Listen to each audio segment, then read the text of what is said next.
Officials in Japan have issued a major tsunami warning after a powerful earthquake struck areas to the north coast of the main island of Honshu.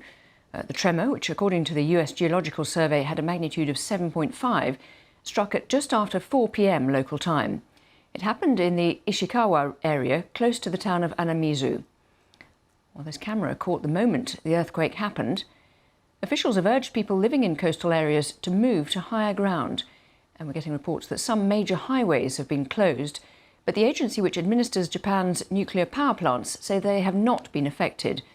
Around 33,500 households are without power. Russia has also issued warnings for its far eastern Sakhalin island and is carrying out evacuations there. Our correspondent in the region, Jean Mackenzie, is monitoring developments from Seoul in South Korea. So bring us the very latest on this.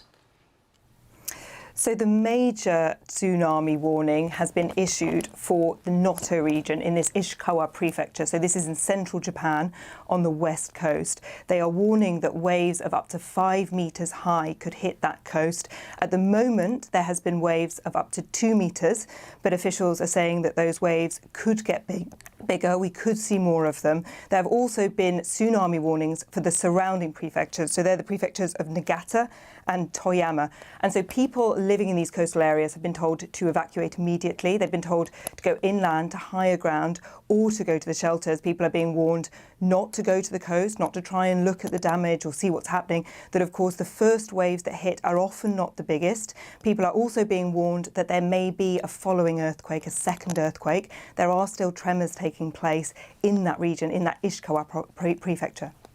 And of course, some of the concern is partly linked to people's memories of 2011 and the Fukushima disaster. And I understand that the Chief Cabinet Secretary has said that so far there are no irregularities at any nuclear power plants following the earthquake. But presumably, as you say, that's still a concern with potential further quakes.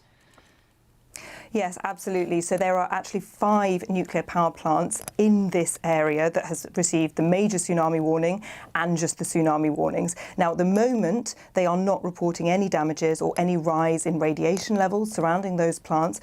But of course, this could change, and so they are being monitored. And as you rightly say, I think many people will be thinking about that disaster back in 2011, one of the biggest nuclear power plant disasters we've ever seen. In this huge tsunami that hit Japan, it was the biggest earthquake and tsunami Japan had ever recorded. To put it into context, the magnitude of the earthquake today is 7.5. That one back in 2011 that caused that Fukushima nuclear power plant disaster was magnitude 9. So it is a smaller earthquake that's hit today, and officials are monitoring those power plants closely.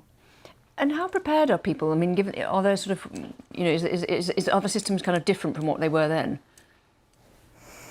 Japan is a country that is obviously used to a lot of earthquakes, and it has a good warning system in place, a good system of shelters, and people are being told to seek those shelters and to go and find them now. And so people in this area will be prepared and to know what to do. Now, of course, it's getting dark now in Japan. It's just gone 6 o'clock in the evening. So another thing that the authorities are saying to people is don't try and go back to your homes when it's getting dark. Stick together and get to those higher ground areas or to those shelters. We've seen some videos on social media of some initial damage. So these are kind of small houses that have collapsed. We haven't seen much more at this stage, and we haven't had any reports yet of casualties or of deaths.